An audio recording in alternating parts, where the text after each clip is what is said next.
सोचिए, एक भूता हवेली, एक निडर इन्वेस्टिगेटर और एक ऐसी रात जब हकीकत और डर के बीच की सारी लकीरें मिट गई।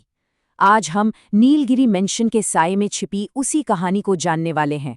ये लाइन बिल्कुल उस पॉइंट की बात करती है जहां क्यूरियोसिटी खतरे में बदल जाती है।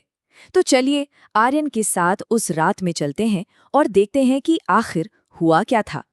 तो इस कहानी में ना दो मेन प्लेयर्स हैं।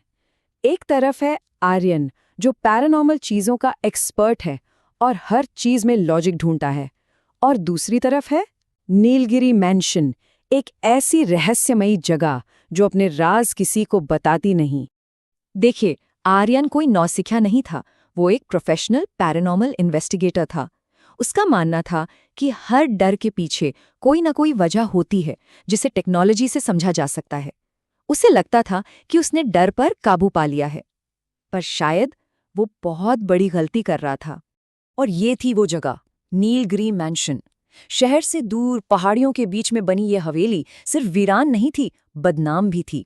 लोग कहते थे कि आधी रात के बाद इसकी दीवारों से रोने की आवाजें आती हैं। अब ऐसी कहानियां किसी भी इन्वेस्टिगेटर को अपनी तरफ खींच ही लेंगी, राइट? तो आर्यन भाई पूरी तैयारी के साथ पहुंचा था। ठीक रात के 12 बजे अपने कैमरा, वॉइस रिकॉर्डर और टॉर्च के साथ वो हवेली के दरवाजे पर खड़ा था। उसका अंदाज हमेशा की तरह एकदम सधा हुआ और आत्मविश्वास से भरा था। तो चलिए अब आर्यन के साथ हवेली के अंदर चलते हैं, जहां का सन्नाटा अब टूटने ही वाला है। यहीं से उसका आत्मविश्वास डगमगाएगा और हवेली के राज एक एक करके सामने आएंगे। दरवाजा खुलते ही ना एक अजीब सी ठंडी हवा का झोंका उससे टकराया। और ये बाहर की हवा नहीं थी। ऐसा लगा जैसे हवेली ने खुद एक ठंडी सांस ली हो, एक बिना कुछ कहे दी गई चेतावनी। अंदर का हाल तो पूछो ही मत। हर चीज पर सालों की जमी हुई धूल और मकड़ी के जालों की मोटी परत थी।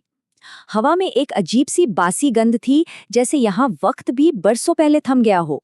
और फिर उसकी नजर एक चीज पर पड़ी। एक अंधेरे से कमरे में एक पुरानी पेंटिंग टंगी थी। तस्वीर में एक औरत थी जिसकी आंखों में बहुत गहरी उदासी थी, जैसे वो कोई कहानी कहना चाहती हो। आर्यन अभी उस पेंटिंग में खोया ही हुआ ही था कि हवेली ने अपना पहला राज खोला। एक ऐसी आवाज जिसे वहां होना ही नहीं चाहिए था। एकदम सन्नाटा था और उस सन्नाटे को चीरती हुई पायल की आवाज। आवाज इतनी साफ थी जैसे कोई अभी अभी उस कमरे के पास से गुजरा हो। अचानक वो सन्नाटा बहुत भारी लगने लगा था। बस उस एक आवाज के बाद सब कुछ बदल गया।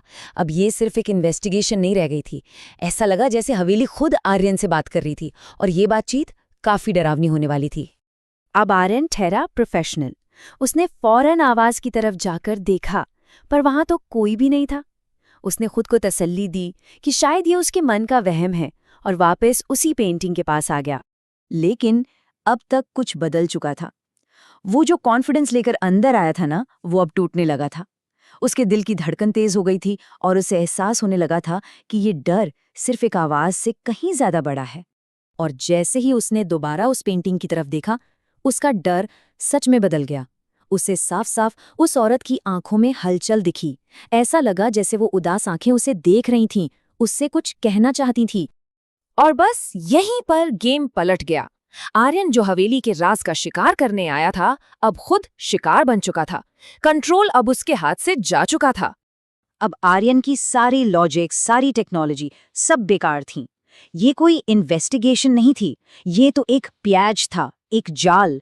अब उसे बस एक ही चीज की फिक्र थी, अपनी जान बचाकर यहां से निकलना।